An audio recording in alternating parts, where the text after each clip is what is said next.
You remembering any of these? Oh, yeah. Most all of them. Most all of them. That picture there. That's a great picture. Has gone around quite a bit. Yeah, that's a great picture. That rigging slipped over. Mm-hmm. Yeah, that was taken out at the pavilion at the fairgrounds. I think that bronco was Kelly Hanks, I think. But anyway, Koke cowboyed up. I mean, he could do pretty much everything. In fact, he actually could do everything. He did everything he ran one string. Whenever I'd run double, he would take the other one, and did a good job at that. But shoot, he could bullfight, pick up, flank, do anything. Yeah. So, it seemed like whenever he'd talk about going to rodeos by himself when you were at a different one, Mescalero would be one that he would end up having to go to by himself. Yes, sir. And he said one time, well, a couple times, but one time coming back, there was an Indian boy that that helped him at the rodeo and then jumped in the rig with him and came back. Yeah. And didn't he live with you for a while? Yeah. He stayed with us for a while. Yes, sir. Yeah. What was his name? I don't remember. You don't remember? No, it was a long time ago. Yes, sir. Yeah. Yeah, I can't remember, but he. How long? What do you remember about him? How long did he stick around? He was around for several months. Yeah. Yeah. Well, there's lots of Mescalero stories, a lot of them. One that comes to mind most vividly for me was the first year that I sent Koke up there by himself. Well, I had 3 rodeos going on. I had Amarillo over the 4th of July, and we had Mescalero, and we had Capitan, all 3 of them going on. So we were spread out pretty thin. And we didn't have a whole lot of equipment, but anyway, we were making do. And so I did started Amarillo, and then I sent all of the tack wagon and the stuff, the rest of the stuff for the 2 New Mexico rodeos with Scotty. And Scotty left Amarillo, and he said, I'm going to go by that AJRA rodeo. I can't remember, I think it was at Van Horn. He said, I'm going to go by that AJRA rodeo on my way up to Mescalero. And I said, okay, Scotty, that's fine, because he had an extra day. No problem. So I had an airplane. I had at least an airplane. And I was flying back and forth between all of them. And I flew in. Koke picked me up there in Ruidoso. And we went back to the rodeo grounds. And rodeo started, I think it started about 2. Anyway, it was about 11 or something, and no Scotty. And he had all the stuff. I mean, all the stuff, saddles, flanks, everything. And Koke said, he'll be here. Well, 12, he wasn't there. 1, he wasn't there.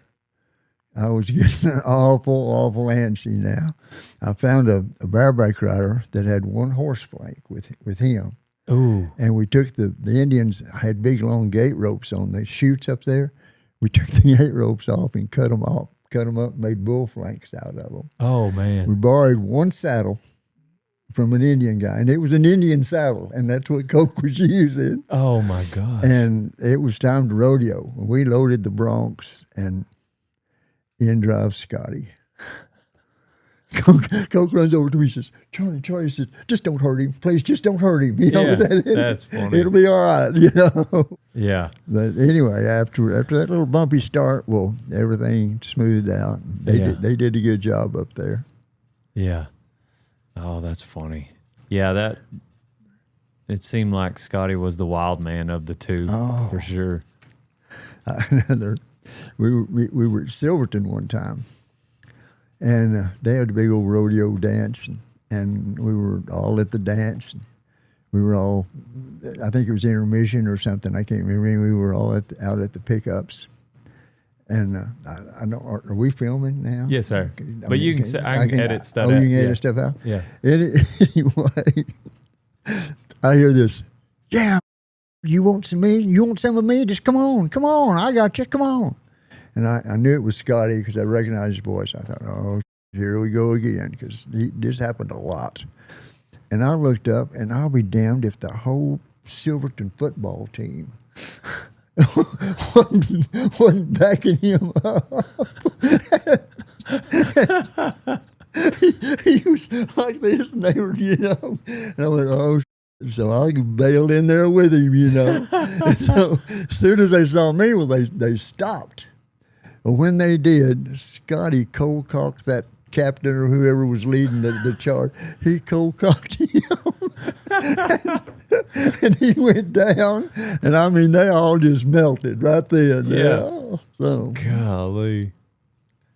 Yeah. I knew they had gotten in a fight in Silverton. I didn't know the story. Oh, yeah. Well, that's the way it went down. Do you remember one in Quanah? No, Yeah. I don't. My dad said him and Scotty got in a fight in the parking lot at Quanah. Yeah. But, Well, your dad, he was a peacemaker. He didn't like to do all that, but Scotty did. And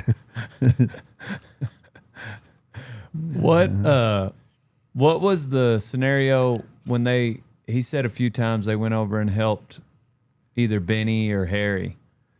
oh, most of the time we were doing business with Harry a lot, and I'd lease stock to Harry. I sold him a lot of stock, and in fact, quite a bit of stock.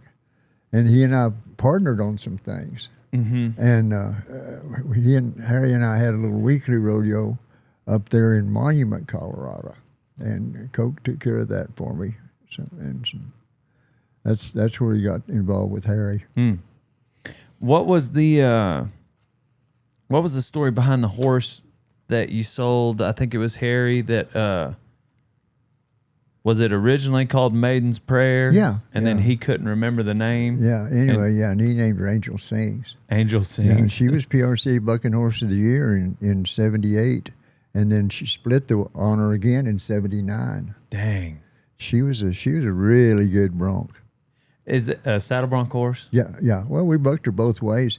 Jimmy Cleveland won the bareback riding on her at Dalhart at the XIT one year. Oh, dang. Yeah. She was a bronc.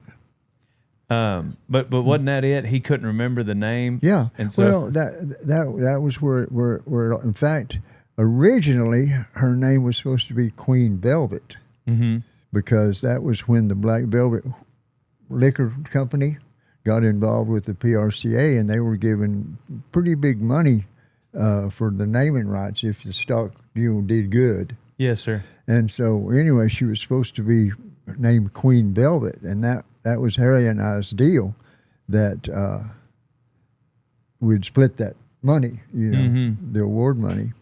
So anyway, about, I don't know, a few months into the deal, Harry calls me and he went, Charlie, he said, I've got an issue. And I said, well, what's going on? He said, well, Karen and I have got religion. And he always had religion, but he wasn't devout practicing. He said, we've gotten religion, and he said, we don't want to advertise for the liquor company anymore. And I said, well, I can understand. He said, I'll send that mare home if you want me to, but he said, I think she's fixing to do really, really good. And I said, no, you just keep her, and we'll see how it goes. And so that's how it was. And then I ended up selling her to him. So you had called her Maiden's Prayer. Yeah. And then I called her Maiden's Prayer, and he couldn't remember that name, but he did remember it was something religious. So he started calling her Angel Sings, which was okay. Yeah. Both cool names. Yeah. Yeah. You got a lot of neat pictures here. Yeah, some of those. That was when he was at the Pitchfork. That was a ranch rodeo. Oh yes, sir. Yeah. He could do pretty much everything, but where he really excelled was in the stock handling and putting on the rodeos. Yes, sir. And just his character. He was so honest and so dependable, and it just, like I said, I get teary-eyed thinking about how good a guy he was. Yes, sir. He he told me later in life he felt like he spread himself out, and he was a lot of those are kind of some of the same pictures. Mm-hmm. We just kind of Yeah. He said he felt like he was a jack of all trades and a master of none. Yeah. And I thought about that a lot growing up, him saying that whenever he was Well, he was a really good cowboy. I mean, like working ranch cowboy. Yes, And, sir. you know, he could pretty well do everything they needed to do. You know, in that aspect. Yes, sir. And so, and he was a decent horseman, and just pretty good all around guy, all around canned. What got you started putting on rodeos? Well, I started out at that jack off field. I was in high school, 1962, I believe. I was a sophomore. Anyway, I just got interested in it, and at that time, Jack had a little weekly rodeo out there, and I had a horse, and we were doing the play days and the rodeo parades and everything. And so I went out there and started hanging out, and just got bit by the bug.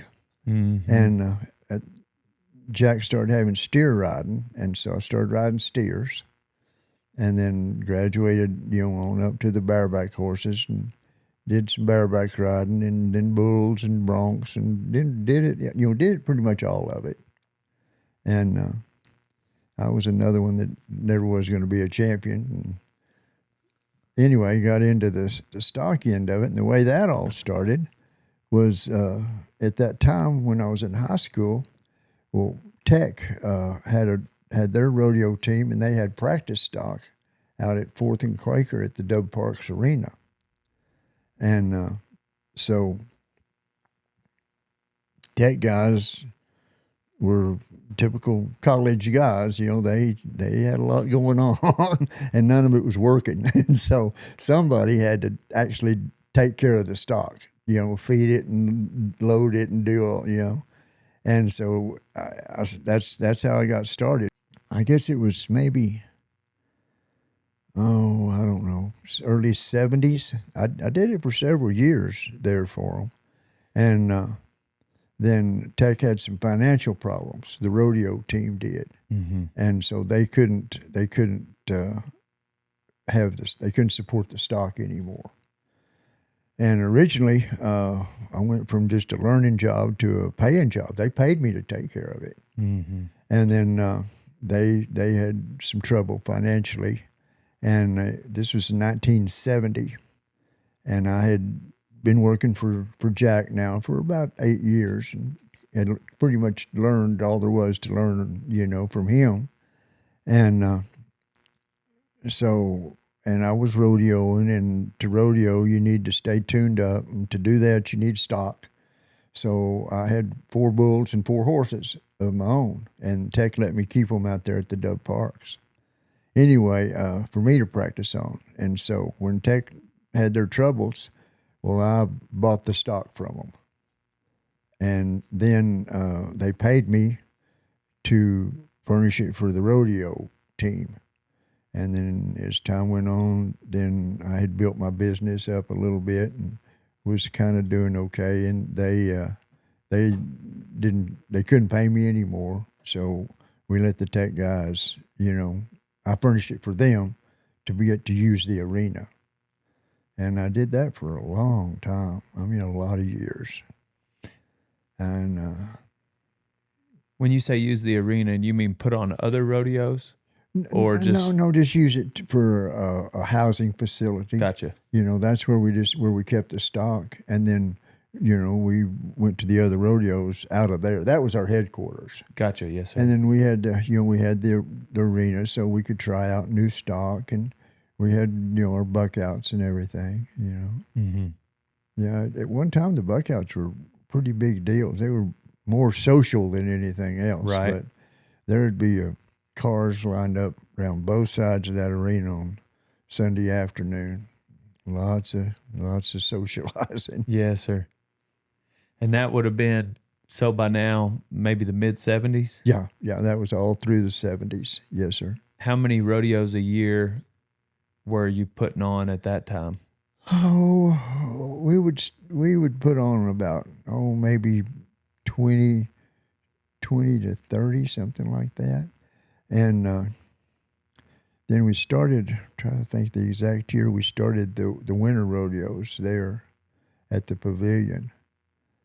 And then, well, I guess I could subtract it because we did them for 39 years and we quit in 12. So what would that have been? About 81 or something? Yes, sir. Yeah. Yep. Yeah. So about 81, we started our Saturday night rodeos out at the Livestock Pavilion. And I was still headquartered out at the Dub Parks Arena. Yep. And we'd truck them back and forth on Saturdays from there. Anyway, just evolved. We just kept growing. Yes, sir. And I guess it was in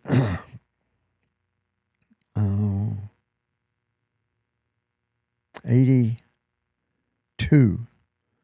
I decided I needed my own place. Mm-hmm. So I built my place out on the alllll Highway. Mm. And that's where we are. Yeah.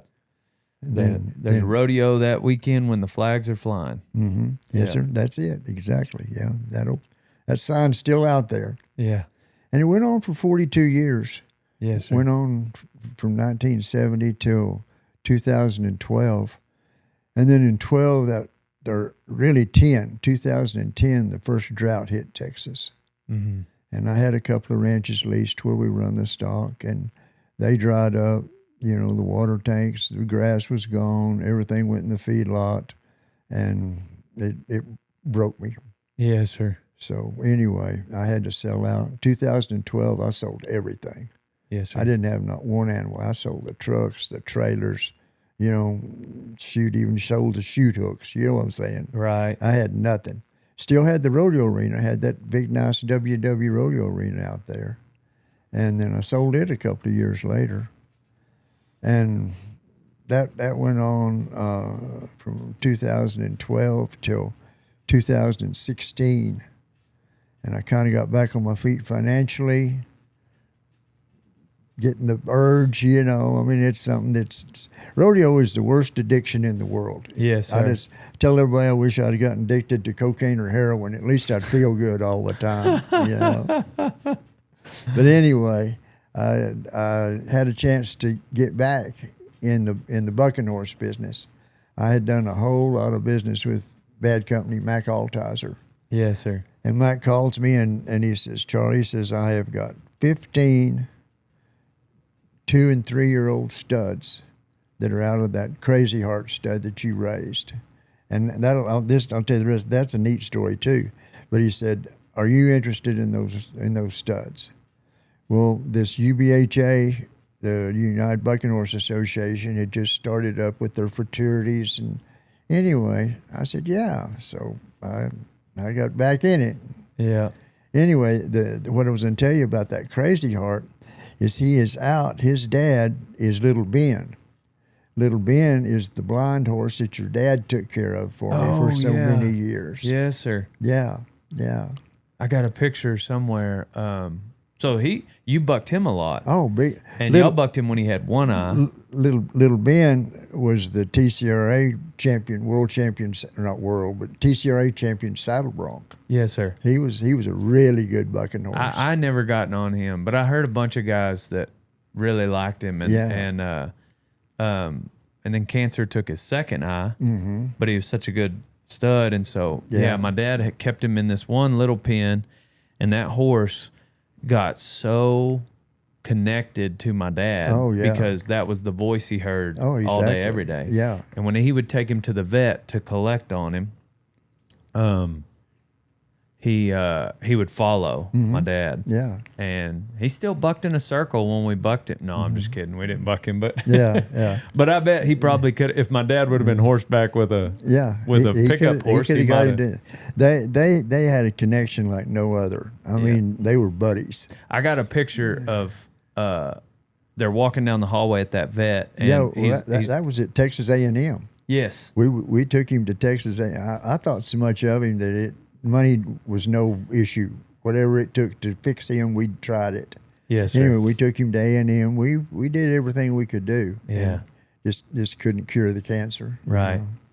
Yeah, but I got a picture in there that it's from behind, and so you can just see a big stout horse, and then my dad's silhouette leading down him. that. Yeah. And it's crazy because you just think it's a guy leading a horse, but it's like, no, he's completely blind, and it's a bucking horse, and he's just following that guy's voice. Oh yeah. And yeah, that's a neat little chapter of watching my dad work with that horse. It meant a lot to him just to get to do it. You know? Yeah. Well, like I said, they had a special connection, and I want to say it was a few months, maybe 5 months, 6 months that y'all collected on him while he was. Yeah. That's kind of was the start of well, not the start of his breeding deal. We bred to him from ever since he was a 2-year-old. Mm-hmm. You know, and anyway, his colts turned out really good, and this Crazy Heart was one of them. And Crazy Heart now is kind of the basics of our genetics. We've done well with it. Several world champions and lots of other contractors are using them. You know. And yes, sir. So you still have a few bucking horses? Like I said, it's way out of control. Like today we got 72. Oh, dang. Yeah. I didn't realize it was that many. Ever since I started riding bulls and punching fools, I've been wearing an American hat because I'm an American. I actually wore a different hat before that for the longest, but then my mom got a job. So wear an American hat, old son. Otherwise, you ain't no cowboy. Yeah, I wish there wasn't, but there is. Yeah. So are you just raising them to sell now? Mm-hmm. Yeah. Well, no, we're not. I compete myself. This is. I noticed that 2019. Yeah. Anyway, we've done okay. We've won several world championships ourselves, and yes, sir. You know, but my big thing now is just other people winning with them. Yes, sir. You know, I go getting the genetics out there. Yeah, I go to these futurities and I get my kicked right by my own stock. You know? Sir. And that's cool with me, but not so much with my banker. Right. Because he's having to pay the bills. You know? Yeah. But anyway, that's kind of where we're at now. And do you still keep them out there on that alllll highway? Mm-hmm. Yeah. There's like I said, there's 72 today, and we got one more mare left to foal this year. Mm-hmm. So anyway, it's just not financially. It's just impossible now. So I'm trying to get out of it. Yeah. So you got some horses for sale? Oh, all of them. Yeah. Everything. Do you have some older ones? No, well, the studs, those out of those 15 studs, there's 6 of them left, and they are like 11 and 12 years old. So that's the oldest horses we have. So y'all still buck them?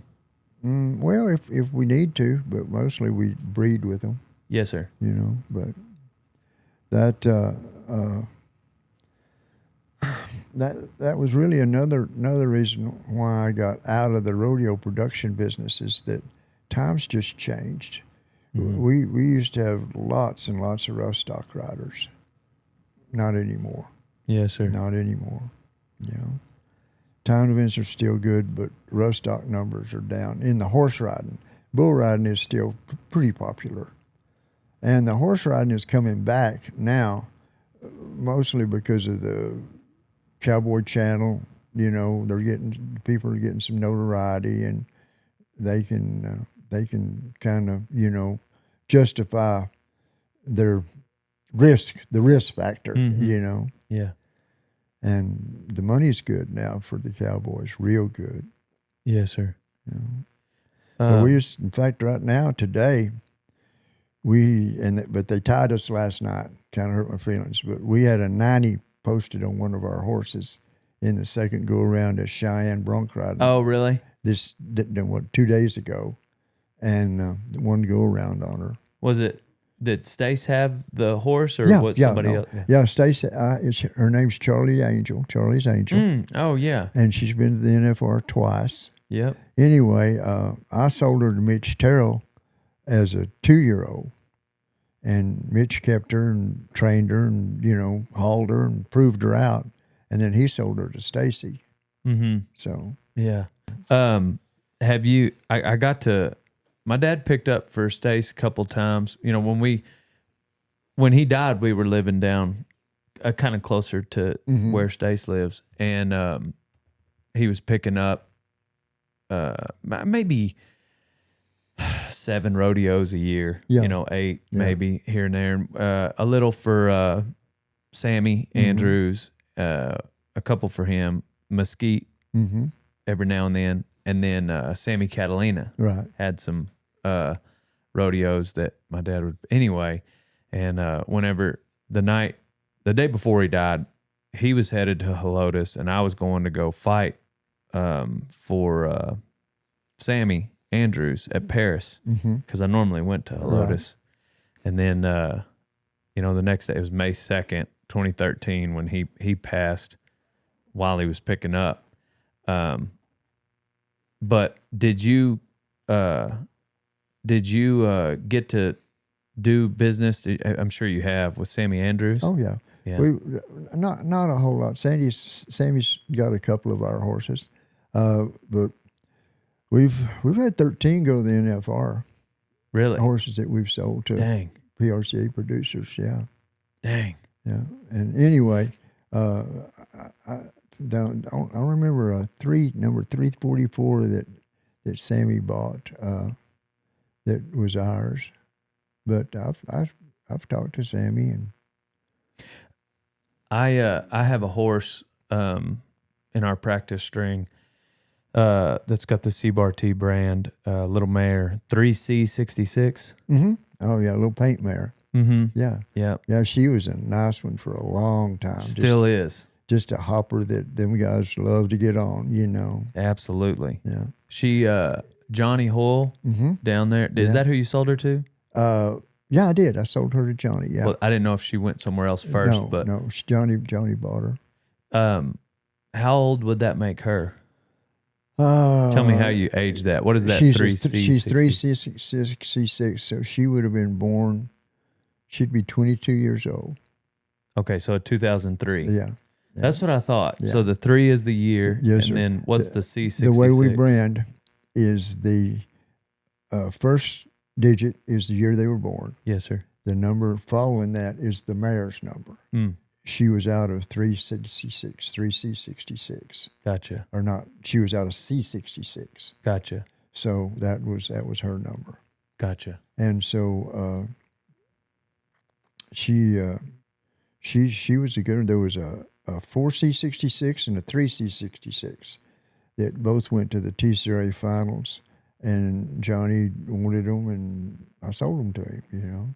He that mare, I think he tried to breed her, and she wouldn't take, and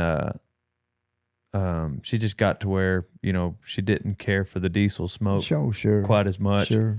But I don't know that I've ever even put her in a trailer.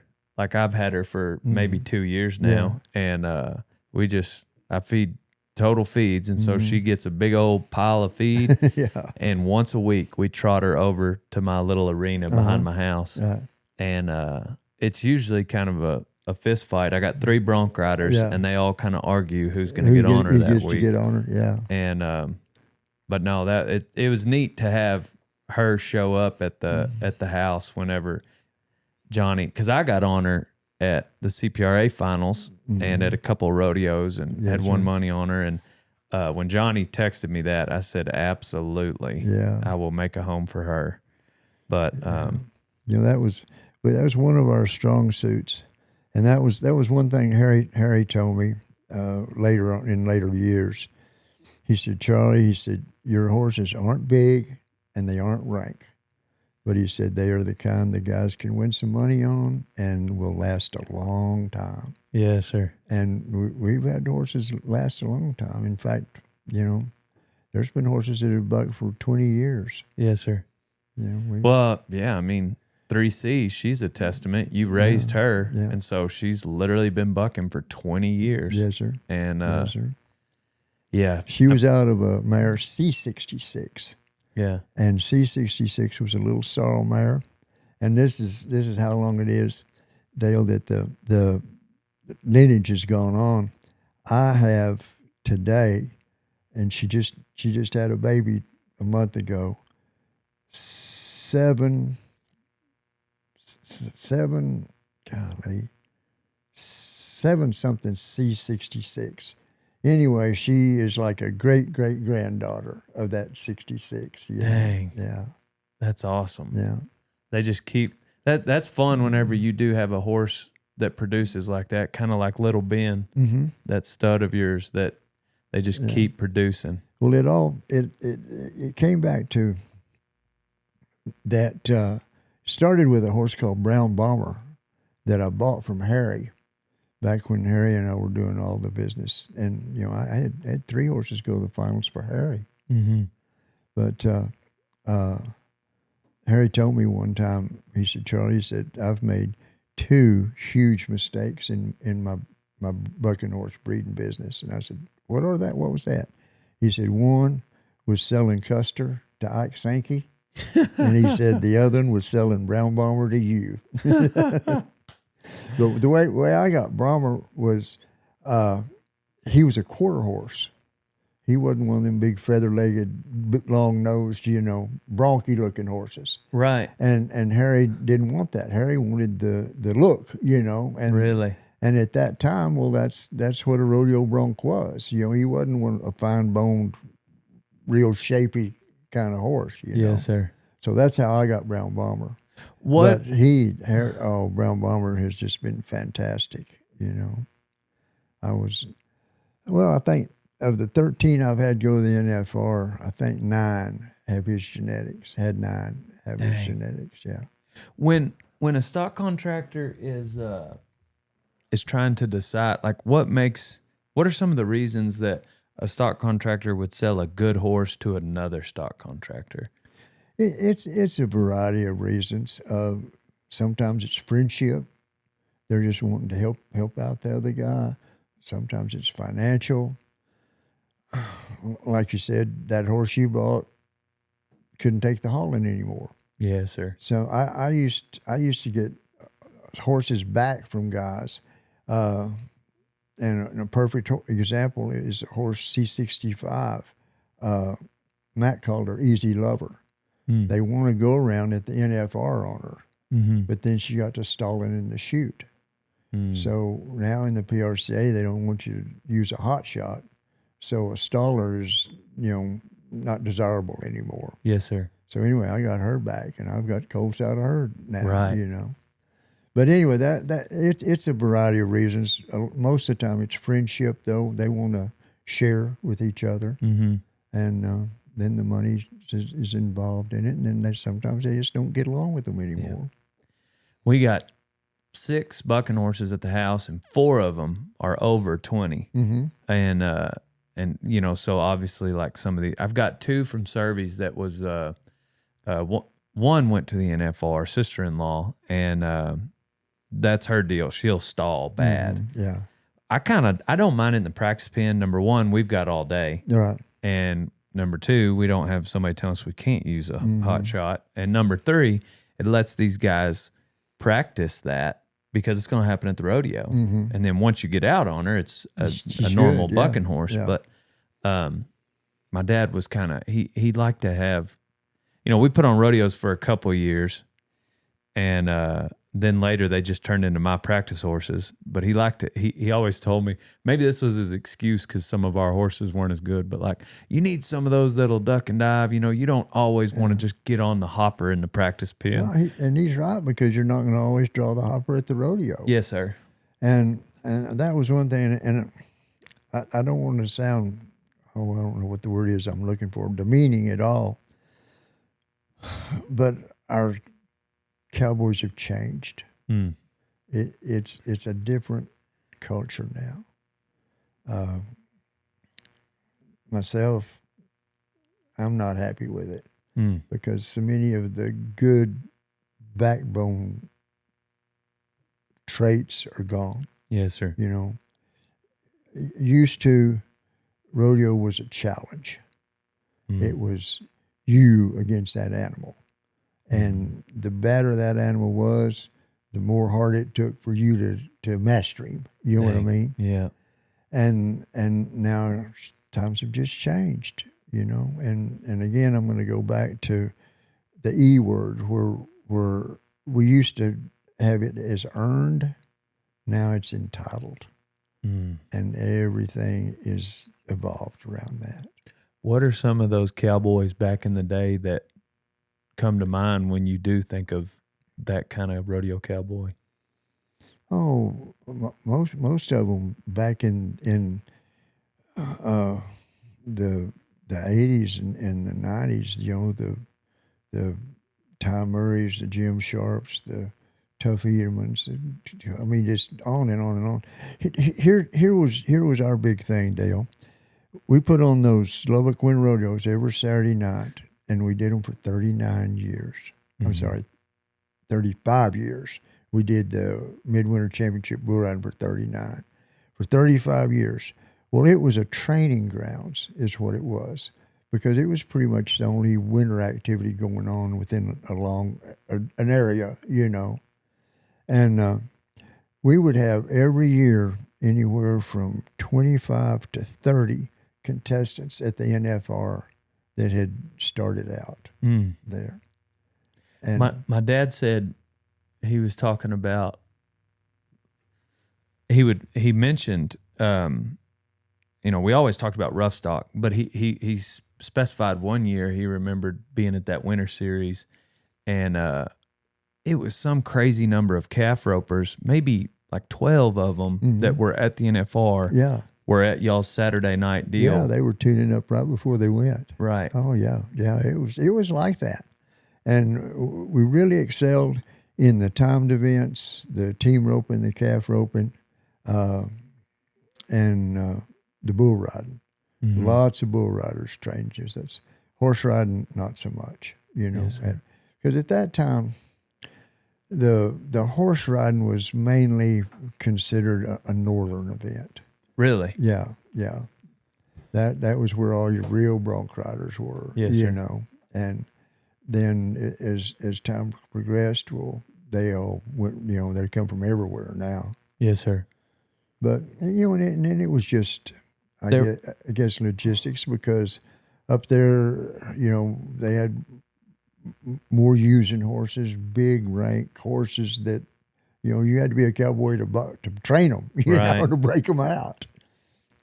There was a lot of bareback riders back then, weren't there? Yes, Way sir. more, at least. Oh, yes, sir. We would have 25 to 30 bareback riders at a Saturday night rodeo. There was hardly any bronc riders at that time. And the main reason that I attribute it to was because you could buy a bareback rigging for $25. A saddle would cost you a couple of $100, even back then, you know. The saddle has changed a lot over the years, too. Oh, yeah, yeah. I feel yeah, like the bronc riding specs on the saddles have changed, you know. the way I feel like the biggest change, just an observation, is the way the riggings sit and maybe rotate and push that saddle up more. I don't know, but it seems like a lot of the old, like maybe a Salisbury would sit a little more flat. They ride down what I call downhill. Yes, sir. You know, and then the guys found out that you could get higher in the neck, if your saddle was up. Yes, sir. You know, which makes sense. What do you think about how the bareback rigging has changed? I think it's the reason we don't have bareback riders anymore. I really do, because you put your hand in there and you wedge it in. Just common sense tells you you're getting on a 1,000 to 1,200 pound horse with a 160 pound body. Something's got to give. If your hand doesn't give, it's your wrist or your elbow or your shoulder. Yes, sir. And if you happen to buck off away from your hand, it's a very bad experience. Right. So you're hung up. And guys through the years used to, when we started, the thrill seekers, the daredevils, we'd call them, they'd want to come try something. Well, they were scared of the bulls because the bulls would, jump on them, Right. So they'd try bareback horses. Well, every bareback rigging, you just put your hand in it and closed it, and that's the way you rode it, and your hand would pop out most of the time. But as years went on and the riggings progressed to the point they are now, the guys went, oh shit, I'm not going to hang up to a bareback horse, I'm not going to get my elbow torn up. I'm not going to get my shoulder jerked out, And so it lost its luster. Do you think, in defense of the bareback rigging changing, do you think that the horses have gotten ranker? That's rank, I guess, is in the eyes of the beholder. They're not as strong and they're not as hard to ride as they were. Right. Yes, sir. I can't really say ranker because they kick higher. Yes, they have more timing. But as far as being hard on your body, they were ranker in those days, Gotcha. But the horses we had in those days, the guys wouldn't even get on them today. Oh, they would turn them They'd out. turn them out. Right. Yeah. Dang, that's a good point. Yeah. Even with the rigging being more stout. Yeah. How I can assume your opinion on this, but how do you observe the changes in the bull riding in the bucking bulls? Oh, the bulls are way, way, way better. Yes, sir. Way better. We had rank bulls back in those days, but they were dirty rank. They ducked and dived and skipped and hopped and snatched on you, Yes, jerked sir. you down. And now they just buck. I mean, Yes, sir. and this is the neatest thing, and this is probably what's made bull riding popular was television and the PBR. Mm-hmm. And now I believe with the Cowboy Channel, rodeo is becoming more popular. Why do you think there's been such a progression in the way that bulls buck, and then still a progression, but less of a progression in the way horses do? Well, it's just easier to breed a bucking bull. The genetics are just easier. Mm-hmm. That's one thing. And then we're back in the rebuilding process on the horses. Yes, sir. It's coming because you can look at the numbers now, but still, and I'm going to give you a perfect example, and this is something that your dad was doing for me. We would put on tri-state high school rodeos back in the 70s and 80s. The contract called for 100 bareback riders and 100 bull riders. Wow. That's how much stock we had to have. Wow. Because in those days, every kid that was a daredevil got on a bareback horse, Yes, sir. And so anyway, and I don't want to bore you here with history or anything. No. This is very interesting to me. As time has changed, I'm going to say our kids have gotten smarter. And they really, really have. They grew up on the ranch and the farm. They saw mother and dad really struggle. Financially and hardship, working wise, put in lots and lots of hours of hard work. Yes, sir. And they said, ooh, that's not for me. I'm going to go get me an education and get a job. And they did. And so they moved off the farm and off the ranch and went to town. Well, if you will look now, and I don't know how it is in South Texas, but in West Texas, all the little towns are gone. All of them. They're boarded up. Yes, sir. You can't drive down a little town anymore and buy anything. Agreed. Nothing's there.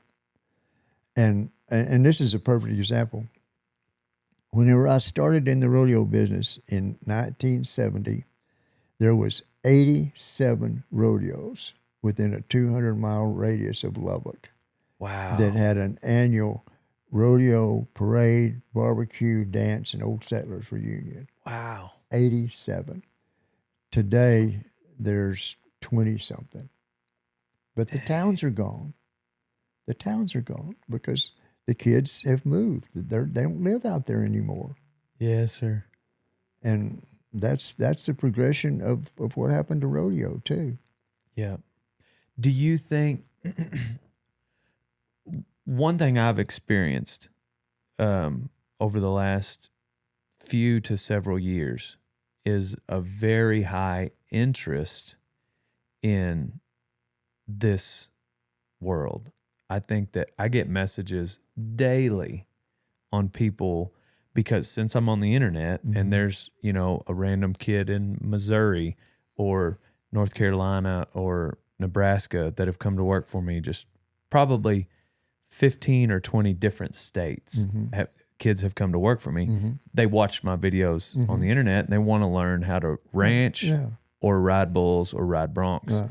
And so I have noticed that the message I get is, how do I get started riding bulls, or how do I get started ranching? Right. And have you felt or seen a little bit of an uptick in the last few years, maybe because of the internet? Yeah. Like I said, everything now is so publicly on social media that kids are getting exposed to it that didn't. And here's where it all kind of comes to Jesus, was that after our kids decided that agriculture wasn't for them and moved and got into the other fields, there was no connection. There was no way, because there wasn't an internet. There wasn't anything, and you didn't have the numbers out there to progress with. You know, I mean, you grew up, let's say, on a farm, and you said it wasn't for you. You went to town. Well, you didn't try to get your kid to go back to the farm. Right. You know? Yes, sir. It's a good point. You had been there and done that. That's a really good point. Yep. So anyway, the Western, the agriculture industry got to be very, very hard physically and financially. The Western industry wasn't cool anymore.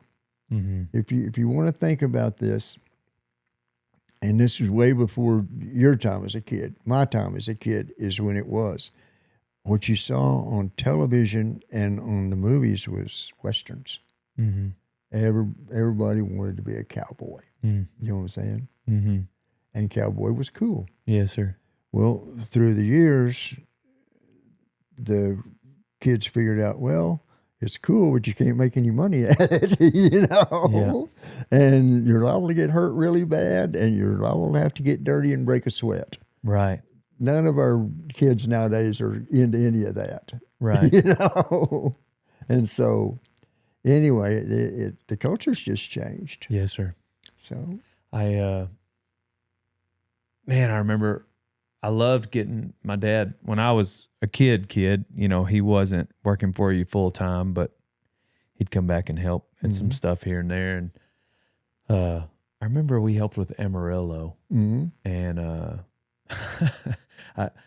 it's a different story I'm about to tell, but I just remembered being in Amarillo, the 4th of July, you know, we're staying in, I felt like I was rodeoing. I might have been 8 years old, and I dressed up like a clown, like a bullfighter. And I can't remember who was fighting then, you know, but that would have been sometime in the 90s. But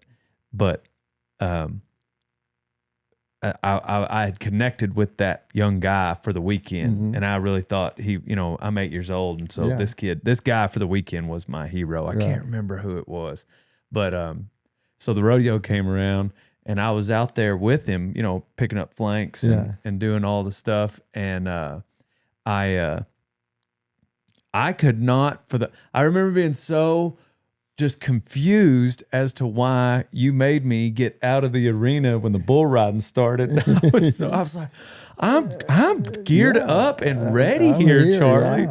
My dad was horseback, and you were like, no, you're gonna have to stand outside the fence, you know. And I could not for the life of me figure out why all of a sudden, you know, I was like, I'm a bullfighter with and man, I wish I could remember his name, but anyways, I don't remember if it was that weekend or a year or two later during the Amarillo 4th of July. But we were hauling back and forth, because here in Lubbock and 2 hours to Amarillo. So my dad had the big truck parked out here at my grandmother's, like everybody remembers back in the day. We stayed here, and then we got in and took off and to go get another load to bring back from Amarillo. And they pulled us over in it starts with an A, halfway between here and Abernathy. Yeah. And there's a Dairy Queen. We got pulled over, and my dad had not filled out his sleep log. Right. And so we had to stay at that Dairy Queen for 8 hours. Oh, yeah. And we walked over to the gas station, got some cards, and we stayed at that Dairy Queen for 8 hours. And this highway patrolman was like, he was like, I live there. You can call my mom. I'm going to Charlie Thompson. You can call Charlie. And this cop was like, nope. Yep. And then that cop sat there and would come back and check on us. And so every time I drive down I-25, I see that Dairy Queen at Abernathy, and I remember being 8 years old playing Go Fish with my dad with your truck parked right outside.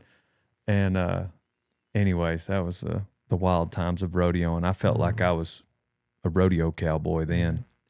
We've had lots of success through the years in training, and it hadn't just been with the contestants, bullfighters, announcers, timekeepers, secretaries, and pickup men. We had several pickup men. Your dad never really went pro as a pickup man in a big way. I know he helped a lot, but he never worked for one full time that I knew of. You know? But we had several that did, and bullfighters, we had a lot of success there. And there's I get tickled. In fact, I watched him last night. Doug Mathis was doing, I think, Casper, Wyoming on the Cowboy Channel. And Doug did his first rodeo out at the CBRT Arena at a junior rodeo. Yeah. Yeah, I love Doug. Yeah. He was there. He was announcing the night that my dad died at Helotes. Was he? Yeah. You can tell me if this was true or not. The story that I got was that your dad was picking up, and he had picked up, and he looked up and did something, made some gesture with his hand, and died. Is that true? Yeah, I've heard that too. So, like I said, I was in Paris. Yeah. And I think it was maybe the first bareback rider.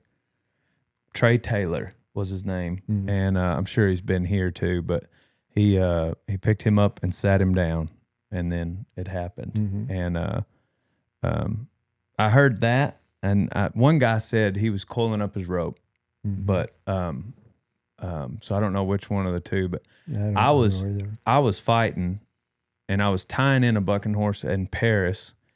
And me and the judge in Paris, it was raining, and I had paint on. I was, getting ready to shag flanks for Sammy, and God, who was fighting that with me? I can picture his face. But the judge had walked up, and I had been college roommates with Jacobs Crawley, and this judge was like, "How's Jacobs doing?" And I was like, "Oh, he's doing good. He's in Helotes right now." And my phone was in my shirt pocket, and I was like, "Here's the redhead now," and it was Jacobs calling me. He called me, and he was like, "Hey, you got to come to." It had just happened, and he was in the arena. And anyhow, that's how it happened for me. It was tough. It was so tough for me, but he only had, like I said, half a dozen rodeos, and they was just it was he was managing a ranch at the time. It was more of just a like you said, kind of addicted to it. He couldn't let it go. Yeah, because to just have half a dozen rodeos and to keep the horses and the it's not feasible, right? No. And matter of fact, both of us had Thursday perfs, and so it was Wednesday. I was going to my rodeo, he was going to his, and the last time I talked to him, and we talked about that. He said, "Man, I'd be money ahead if I just stayed at the house." Oh, yes, sir. And I said, "Well, we don't do this for the money anyway." Yeah. And I said, I would never tell you to quit. Yeah. And we shook hands, and I can still feel his hand in my hand better than I can see his face. And then I drove away, and at the time, that would have been the hardest I'd ever cried. I just knew, for some reason, I just knew that was the last time I was going to see him. Really? I did. Wow, that's some intuition right there. And I thank God, because for years prior, I felt like I was going to lose my dad early. Mm-hmm. And so I soaked up we were practicing every week on Tuesday. We'd go to, I worked for him, and we'd go we'd go practice, and we'd go eat a burger as a family. And I never took for granted I remember being very intentional with the time I spent with him the last several years of his life. But then that night I knew, I was like, this is it. Mm-hmm. And I went and stayed that night with John Harrison, the rodeo clown, and next day anyway. But the time that he spent at C-Bar-T was the foundation of pretty much all that he did in rodeo and as a cowboy. Yeah, yeah. It was. And he just gutted it out, you know. Yeah, I mean, there was really nothing except just Coke's heart that made him stay and do what he did. Mm-hmm. And he like I said, he's by far the best hand I ever had. Yes, sir. Well, I appreciate it. That means it's. I love running into people that knew him back in the day, but it seems like all you got to say is C-Bar-T, you know, and that old school, those old school cowboys, they all know exactly, you know, they've all got a story about it, you know, that whether it's the Winter Series or. Well, the bull riding was the second oldest bull riding in the world. Mm-hmm. The George Paul was the first. And it was an annual thing, and it's, you know, you can look back at our flyers we'd put out with all the past champions on it. It was like a who's who coming up in the bull riding. Mm-hmm. You know, you look at their names, and then the next year or two you see them in the finals, and then some of them champions. Yes, sir. And that was a lot of our training, and that honestly, that's what we were. We're just a training ground. We trained the livestock. We trained the contestants. We trained the personnel. Yeah. This, do you remember this? This would have been down in Sonora. Yeah. Yeah. Like I said, Koke could do it all. Yeah, that was a bull we called Matt right there. He could do it all. Like I said, he fought, he picked up, he drove a truck, he handled a stock. He did it all. Where would this have been? I got several pictures of this arena where that one, my dad's getting hooked, but I got several pictures from out there. Where was that have been? Oh, it's here in Lubbock, because I've got some other pictures where I can see the chutes, and some guys have told me. This might be this. Well, you're sure it's here in Lubbock? I think so. Is this the same place? If I can find that other darn picture. Yeah, this is the Tech Arena. So I guess this was the Tech Arena. Maybe it's just the This Tech was at Arena. Fourth and Quaker. I mean, Okay. I know that's where that is. And Yes, sir. this is probably the same place. Yes, sir. Gotcha. Yeah. And then when these indoor deals like this, that says Sweetwater, or I think this is my Uncle Scotty. Is this here at the?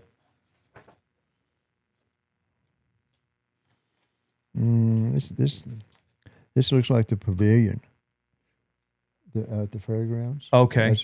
That's like I said, we had rodeos out there for 35 years every Saturday night. Yes, sir. And then I think that's in Snyder, maybe. But Yeah, I don't. I think this was the HRA finals. Or it might have been no, I guess it looks like the HRA finals. I think it does say, or maybe, is it maybe NRA? Maybe, well, it could have been there too.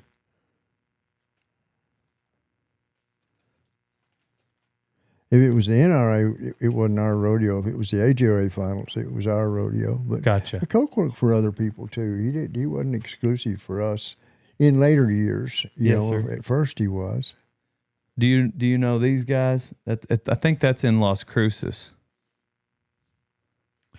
No, I think that's J.T. Henry, and that's Sealy Shanklin.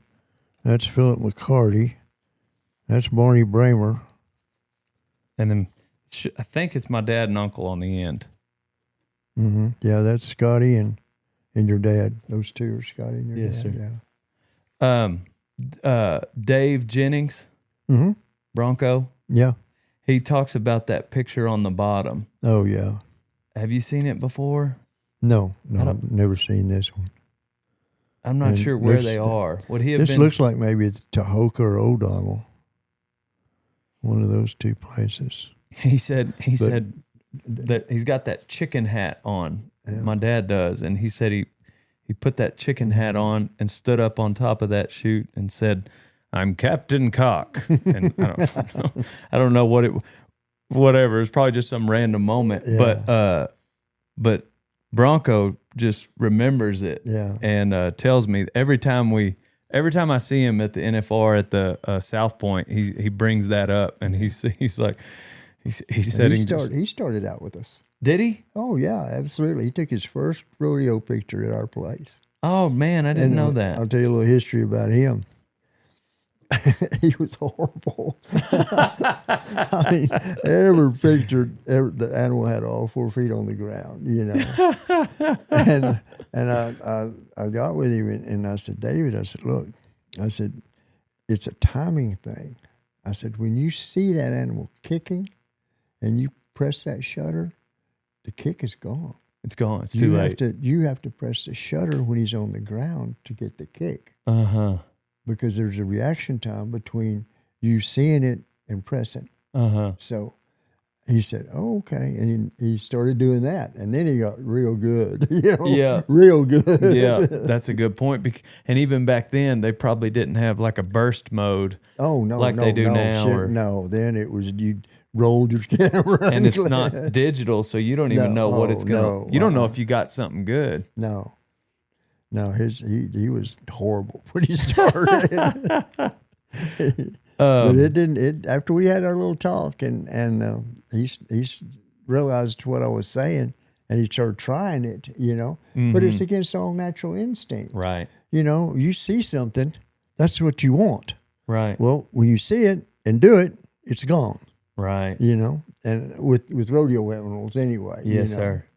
And so anyway, after I told him that he needed to snap it when it was on the ground to get it in the air, he started doing it, and he didn't. I said he got to be outstanding rodeo photographer. That's funny.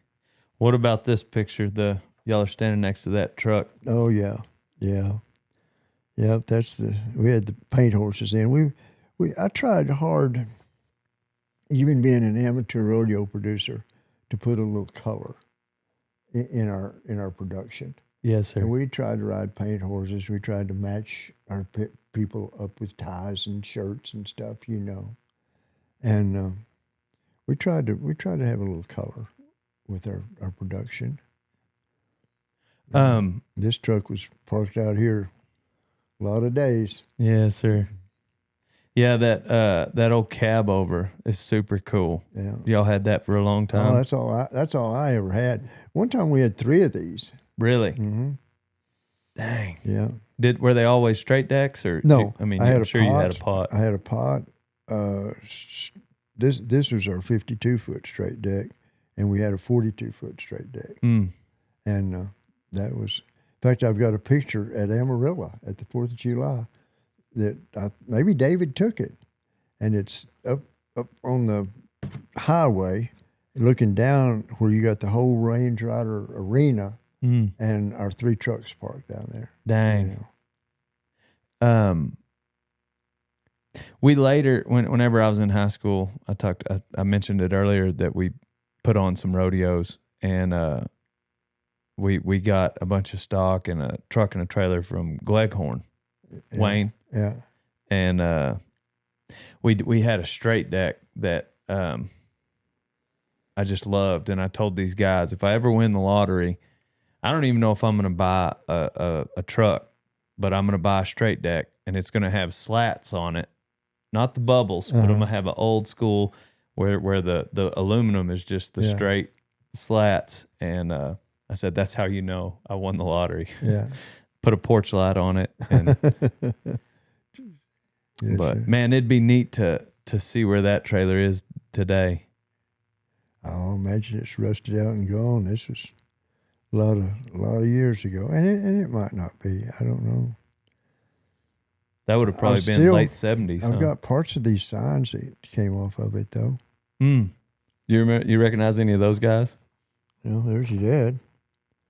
I think it's the TCRA finals. Yeah. That's what that was. That's Randy Davis. That's Bob Wilfong.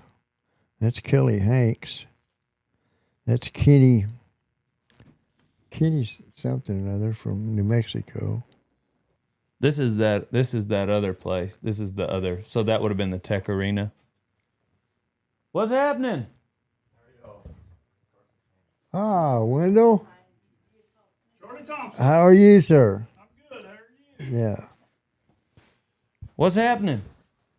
Well, I'll You let kind of y'all. got me strapped in right here. Yeah. Man, I've been needing you so bad. we got stallions to cut. Well, let's get it done. Well, I need to. I really do. Seriously. Get it done. You bet. Yeah, Sweet. it's time again. Okay. I'm gonna wrap this one up. Thank y'all for listening. Thank you for watching. Charlie Thompson, Wendell Culp are gonna catch up for a minute. We're gonna eat lunch, and then we're gonna sit down with Wendell.